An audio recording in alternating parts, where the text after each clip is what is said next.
നമസ്കാരം. ഇന്ന് ഞങ്ങൾ ആലുവയിലുള്ള പ്രശസ്തമായ തിരുവേരാണിക്കുളം ക്ഷേത്രത്തിലോട്ടാണ് പോകുന്നത്. ക്ഷേത്രത്തിലെ ഏറ്റവും വലിയ പ്രത്യേകതയാണ് ധനുമാസത്തിലെ തിരുവാതിര മുതൽ 12 ദിവസം നീണ്ടു നിൽക്കുന്ന ശ്രീ പാർവതി ദേവിയുടെ നട തുറപ്പ് മഹോത്സവം. മറ്റൊരു ക്ഷേത്രത്തിലും ഇല്ലാത്ത ഈ വിശേഷ ചടങ്ങ് ഇവിടെ തുടങ്ങാൻ കാരണമായ ഒരു സംഭവമുണ്ട്. പണ്ട് കാലത്ത് ക്ഷേത്രത്തിൽ ദേവീനട എല്ലാ ദിവസവും തുറന്നിരുന്നു. അക്കാലത്ത് ക്ഷേത്രത്തിൽ ഭഗവാന്റെ നിവേദ്യം തയ്യാറാക്കുന്നത് പോലും ദേവിയായിരുന്നു.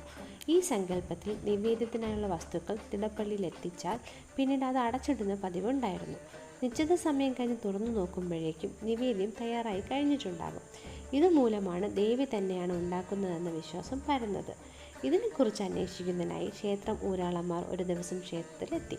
നിവേദ്യം തയ്യാറാക്കുന്നതിനായി സാധനങ്ങൾ തിടപ്പള്ളിയിൽ കയറ്റി വാതിലടച്ച ശേഷമാണ് അവർ ദർശനത്തിനെത്തിയത്.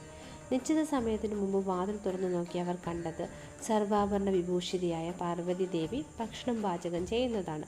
ഈ കാഴ്ച കണ്ട് ഞെട്ടിപ്പോയ ഊരാളന്മാർ അമ്മേ ദേവി ജഗദംബികയെ എന്ന് ഉറക്കെ വിളിച്ചു.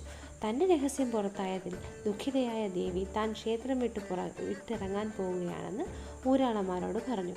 ഇതിൽ ദുഃഖിതയായ മൂവരും ദേവിയുടെ പാദങ്ങളിൽ വീണ് മാപ്പപേക്ഷിച്ചപ്പോൾ എല്ലാ വർഷവും തൻ്റെ പതിയുടെ ജന്മനാളായ ധനുമാസത്തിലെ തിരുവാതിര മുതൽ 12 ദിവസം ദർശനം നൽകുന്നതാണെന്നും ആ സമയത്ത് വന്ന് ദർശനം നടത്തുന്ന പുണ്യമായിരിക്കുമെന്നും ദേവി അരുൾ ചെയ്തു. ഇതിനെ തുടർന്നാണ് നടതുറപ്പ് മഹോത്സവം ആരംഭിച്ചത്. ഇവിടെ പ്രധാനമായിട്ടുള്ള വഴിപാടുകളിൽ ഒന്നാണ് പറയെടുക്കൽ. മഞ്ഞൾപ്പറ, നെൽപ്പറ, മലർപ്പറ എന്നിവയാണ് പ്രധാനമായിട്ടുള്ള പറയെടുക്കൽ വഴിപാട്. ക്ഷേത്ര ദർശനം കഴിഞ്ഞ് ഞങ്ങൾ ഏകദേശം രാത്രിയോടുകൂടി തന്നെ തിരിച്ച് വെളുപ്പങ്കലം 3 മണിയോടുകൂടി ഞങ്ങൾ വീട്ടിലെത്തിച്ചേർന്നു.